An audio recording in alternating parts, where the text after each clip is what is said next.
ইসরায়েলের আজন্ম এক কোঅভ্যাস নিয়ে বোমা ফাটালেন কাতারের আমির।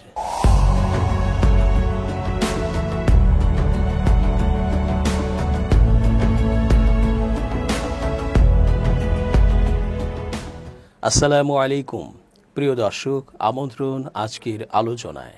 চেঞ্জ টিভির আন্তর্জাতিক চোখ অনুষ্ঠানে এস জে রতন স্বাগত জানাচ্ছি। এ কথা সবারই বোঝার ও জানার কথা যে ইসরায়েল কখনো কথা রাখবে না। তারপরও যুদ্ধবিরতির জন্য মধ্যস্থতা করা হচ্ছে এক ধরনের ভনিতা ও নাটক মঞ্চায়ন করার মতো।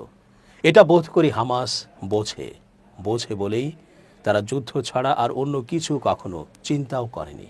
যুদ্ধবিরতির অভিনয় ও মধ্যস্থতার আলোচনায় হয়তো তাল মিলিয়েছে তারা ঠিকই, কিন্তু ঠিক একদম যুদ্ধের সাজেই তারা সর্বক্ষণ প্রস্তুত। আর পুরো গাজা জুড়ে তারা টহল দিচ্ছে বুক ফুলিয়ে। ইসরায়েলকে বিশ্বাস করা মানে হলো বোকার স্বর্গে বাস করা। যত ভালো কিছুই মনে হোক না কেন যে ইসরায়েল করছে বা দেখাচ্ছে, তার সবই ধাঁধা মাত্র। যুদ্ধবিরতি লঙ্ঘনের তাদের যে কুঅভ্যাস আছে সেটা তারা দেখাবেই। আজন্ম তারা তাই করতেই থাকবে। অবরুদ্ধ গাজা ভূখণ্ডে চলমান যুদ্ধবিরতির মধ্যেও ইসরায়েলের লাগাতার হামলায় ফিলিস্তিনি ভূখণ্ডের পরিস্থিতি ভয়াবহ হয়ে উঠেছে বলে অভিযোগ করেছেন কাতারের আমির Sheikh Tamim bin Hamad Al Thani. মঙ্গলবার ২১ অক্টোবর শুরা কাউন্সিলের বার্ষিক অধিবেশনে দেয়া এক ভাষণে তিনি বলেন, ফিলিস্তিনে সব ধরনের ইসরায়েলি লঙ্ঘন ও দমননীতির আমরা কঠোরভাবে নিন্দা জানাই। বিশেষ করে গাজা ভূখণ্ডকে মানুষ বসবাসের অনুপযুক্ত এলাকায় পরিণত করা এবং যুদ্ধবিরতি চুক্তি ধারাবাহিকভাবে লঙ্ঘন করা। কাতার দীর্ঘদিন ধরে গাজা যুদ্ধবিরতির মধ্যস্থতাকারী হিসেবে গুরুত্বপূর্ণ ভূমিকা রেখে আসছে। কিন্তু আমিরের অভিযোগ, ইসরায়েলের সাম্প্রতিক হামলা সেই যুদ্ধবিরতিকে কার্যত ভঙ্গ করেছে। তিনি আরও বলেন, দখলকৃত পশ্চিম তীরে অবৈধ ইসরায়েলি বসতি সম্প্রসারণ এবং দখলকৃত পূর্ব জেরুজালেমে আল আকসা মসজিদ চত্বরকে ইহুদিকরণ করার অপচেষ্টা আন্তর্জাতিক আইন লঙ্ঘনের শামিল। আন্তর্জাতিক সম্প্রদায়ের প্রতি আহ্বান জানিয়ে আমির তামিম জানান, গাজায় গণহত্যামূলক যুদ্ধের জন্য ইসরায়েলকে জবাবদিহির আওতায় আনতে এবং ফিলিস্তিনি বেসামরিক নাগরিকদের সুরক্ষা দিতে হবে। তিনি বলেন, ইসরায়েল সব আন্তর্জাতিক আইন ও রীতিনীতি ভঙ্গ করেছে। একজন মধ্যস্থতাকারী দেশের ওপর হামলা চালিয়ে এবং দোহায় প্রতিনিধি দলের সদস্যদের হত্যার চেষ্টা করে। আমির ওই হামলাকে রাষ্ট্রীয় সন্ত্রাসবাদ হিসেবে অভিহিত করেন এবং বলেন, এই আগ্রাসনের পর বৈশ্বিক প্রতিক্রিয়া এতটাই তীব্র ছিল যে তা হামলাকারীদের স্তব্ধ ও বিচ্ছিন্ন করে দেয়।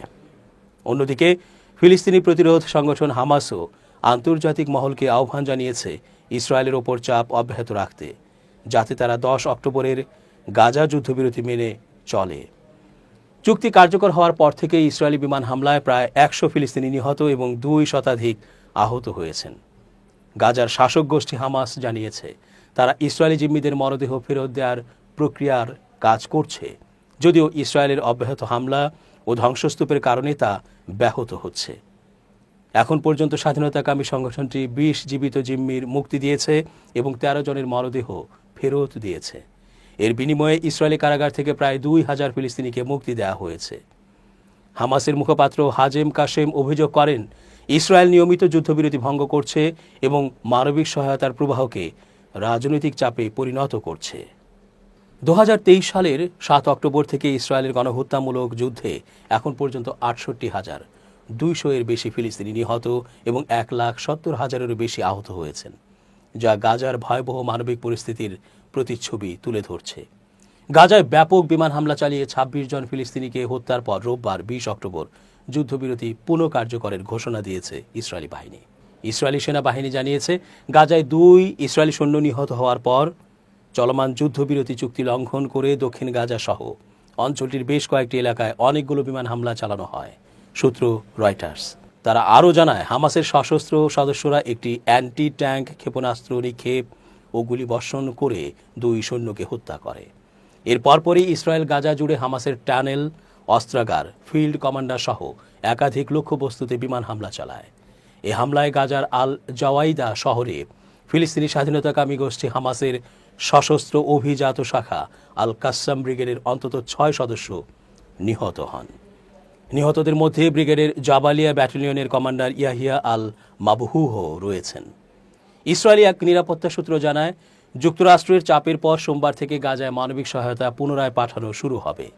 এর আগে যুদ্ধবিরতি স্পষ্টভাবে লঙ্ঘন করার অভিযোগ তুলে ইসরায়েল গাজায় সরবরাহ বন্ধ করে দেয়। এদিকে হামাসের সামরিক শাখা জানায়, তারা যুদ্ধবিরতি চুক্তির প্রতি অঙ্গীকারাবদ্ধ রয়েছে এবং রাফা এলাকায় সংঘর্ষ সম্পর্কে অবগত নয়। অন্যদিকে মার্কিন ভাইস প্রেসিডেন্ট জে.ডি. ভ্যান্স বলেন, হামাসের প্রায় 40টি পৃথক সেল রয়েছে, যাদের অনেকেই এখনও নিরস্ত্র হয়নি। তিনি বলেন, কিছু সেল হয়তো যুদ্ধবিরতি মেনে চলবে, কিন্তু অনেকেই তা করবে না। ভ্যান্সের মতে, হামাসকে নিরস্ত্র করতে হলে উপসাগরীয় আরব দেশগুলোকেই মাঠে নেমে আইন শৃঙ্খলা ও নিরাপত্তা প্রতিষ্ঠায় ভূমিকা রাখতে হবে। ইসরায়েলের প্রধানমন্ত্রী বেনিয়ামিন নেতানিয়াহু বলেন, হামাসের যুদ্ধবিরতি লঙ্ঘনের জবাবে সামরিক বাহিনীকে দৃঢ়ভাবে প্রতিক্রিয়া জানাতে নির্দেশ দেওয়া হয়েছে। গাজায় একটি ভঙ্গুর যুদ্ধবিরতির অজুহাত দেখিয়ে ইউরোপীয় ইউনিয়ন ইসরায়েলের সাথে তাদের পছন্দসই বাণিজ্যিক সম্পর্ক পুনরায় শুরু করছে। ইউরোপীয় ইউনিয়ন ইতোপূর্বে জনগণের চাপের কারণে জায়নবাদী শাসনের সাথে তাদের পছন্দসই বাণিজ্য সীমিত করেছিল। এবার তারা গাজায় প্রতিষ্ঠিত ভঙ্গুর যুদ্ধবিরতির অজুহাত দেখিয়ে তাদের পছন্দসই বাণিজ্যিক সম্পর্ক সম্পূর্ণরূপে পুনরায় চালু শুরু করেছে। পার্স টুডে জানিয়েছে, এ বিষয়ে ইউরোপীয় ইউনিয়নের পররাষ্ট্রনীতি বিষয়ক প্রধান কায়া কালাস ঘোষণা করেছেন, জায়নবাদী শাসনের সাথে পছন্দসই বাণিজ্য স্থগিত করা এবং গাজা সংঘাতে ইন্ধন দেওয়ার জন্য দায়ী ব্যক্তিদের নিষেধাজ্ঞার চেষ্টা বন্ধ করা হবে। এর ফলে ইউরোপীয় ইউনিয়নের আগে আরোপ করা আবারও ব্রাসেলসকে কঠোর সমালোচনার মুখে ফেলেছে। অন্যদিকে ইউরোপ ভূমধ্য সাগরীয় মানবাধিকার সংস্থা ইউরোপীয় ইউনিয়নকে আহ্বান জানিয়েছে যেন তারা ইসরায়েলের ওপর চাপ বজায় রাখে, যাতে ফিলিস্তিনিদের মৌলিক মানবাধিকার লঙ্ঘন বন্ধ হয়। সংস্থাটি এক বিবৃতিতে বলেছে, ইসরায়েলের সঙ্গে বাণিজ্যিক চুক্তি বাতিল ও নিষেধাজ্ঞা আরোপ করা ফিলিস্তিনে চলমান গণহত্যা বন্ধের জন্য অপরিহার্য। তবে ইউরোপীয় ইউনিয়ন একটি এমন নীতি গ্রহণ করেছে যা এই ইউনিয়নের বৈদেশিক নীতির গুরুতর বৈপরীত্য এবং তাদের স্লোগানের মিথ্যা হওয়া ক্রমশ আরও বেশি করে প্রকাশ পাচ্ছে। তারা ইসরায়েলের সাথে আগের মতো সম্পর্ক বজায় রাখার উপর জোর দিচ্ছে। ইউরোপীয় ইউনিয়ন কয়েক দশক ধরে নিজেকে আন্তর্জাতিক রাজনীতির প্রধান শক্তি এবং মানবাধিকার, গণতন্ত্র ও স্বাধীনতার রক্ষক হিসেবে উপস্থাপন করে আসছে। কিন্তু সাম্প্রতিক মাসগুলোতে গাজায় ইসরায়েলি আগ্রাসন ও ফিলিস্তিনিদের বিরুদ্ধে সংঘটিত নৃশংসতার পর ইউরোপীয় দেশগুলো জনমতের চাপে ইসরায়েলের সঙ্গে সম্পর্ক ছিন্ন করার ঘোষণা দেয়।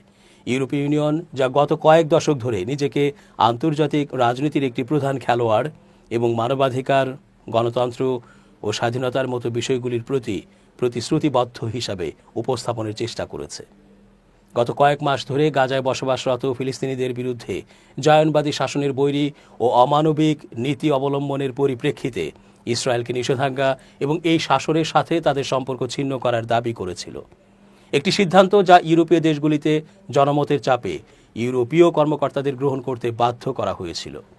গত কয়েক মাস ধরে বিভিন্ন ইউরোপীয় দেশের নাগরিকরা ইসরায়েলের প্রতি ইউরোপের সমর্থনমূলক নীতি এবং জায়নবাদী শাসনের জন্য ইউরোপের আর্থিক ও সামরিক সাহায্যের বিরুদ্ধে বিক্ষোভ সমাবেশ করে ইউরোপীয় সরকারগুলোর কাছে ইসরায়েলের সাথে তাদের রাজনৈতিক ও অর্থনৈতিক সম্পর্ক ছিন্ন করার আহ্বান জানিয়েছে। এই চাপের ফল ছিল ইউরোপীয় কর্মকর্তাদের পশ্চাৎপসরণ, যার ফলে স্পেনের মতো কিছু ইউরোপীয় সরকার ঘোষণা করেছিল যে তারা ফিলিস্তিন রাষ্ট্রকে স্বীকৃতি দেবে এবং জায়নবাদী শাসনের সাথে তাদের অর্থনৈতিক সম্পর্কও ছিন্ন করবে। কিন্তু এতে যা উপেক্ষিত হয়েছে তা হলো এই ইউনিয়নের দ্বিমুখী ও পরস্পর বিরোধী আচরণ। ইউরোপীয় ইউনিয়ন একদিকে মানবাধিকার ও ন্যায় বিচার ভিত্তিক নীতির স্লোগান দেয় এবং অন্যদিকে কার্যত তাদের অর্থনৈতিক ও রাজনৈতিক স্বার্থের কারণে এখনও ইসরায়েলের সাথে ঘনিষ্ঠ সম্পর্ক অব্যাহত রাখার ইচ্ছা পোষণ করে। অবশ্য এই ধরনের বৈপরীত্য শুধুমাত্র ইউরোপের ইসরায়েলের সাথে সম্পর্কের মধ্যে সীমাবদ্ধ নয়। অনেক সময় ইউরোপীয় ইউনিয়ন অন্যান্য দেশের মুখোমুখি হয়েও দ্বিমুখী নীতি গ্রহণ করেছে। উদাহরণস্বরূপ, আফ্রিকার অনেক দেশের ক্ষেত্রে ইউরোপীয়রা নিজেদের মানবাধিকার ও গণতন্ত্রের রক্ষক হিসেবে উপস্থাপন করলেও সবচেয়ে খারাপ শোষণ ও গণহত্যা চালিয়েছে। এই দ্বিমুখী নীতি মানবাধিকার কর্মী ও আন্তর্জাতিক সংস্থার কাছ থেকে সমালোচনা বাড়িয়েছে এবং বিশ্ব অঙ্গনে ইউরোপীয় ইউনিয়নের বৈধতাকেও গুরুতরভাবে প্রশ্নের মুখে ফেলেছে। এখনও যখন ব্রাসেলস ইসরায়েলের বিরুদ্ধে নিষেধাজ্ঞা তুলে নেয়ার এবং ইসরায়েলের প্রতি তাদের অবস্থান থেকে সরে আসার সিদ্ধান্ত নিয়েছে, তখন ইউরোপ ভূমধ্য সাগরীয় মানবাধিকার পর্যবেক্ষক সংস্থার ইউরোপীয় ইউনিয়ন বিভাগের পরিচালক ক্লাউদিও ফ্রানকাভিলা আনুষ্ঠানিকভাবে ঘোষণা করেছেন যে এখন পর্যন্ত যা পরিবর্তন হয়েছে তা হলো গাজায় ইসরায়েলের জঘন্য অপরাধের মাত্রা ও তীব্রতা। কিন্তু অবৈধ দখল, বর্ণবৈষম্যমূলক অপরাধ, জবরদস্তিমূলক স্থানচ্যুতি, ফিলিস্তিনিদের নির্যাতন ও দমনপীড়ন এখনও নিরবিচ্ছিন্নভাবে অব্যাহত রয়েছে। দর্শক, আজ এ পর্যন্তই। ধন্যবাদ। changeTV.press, এক ফোঁটা হলুদ নেই।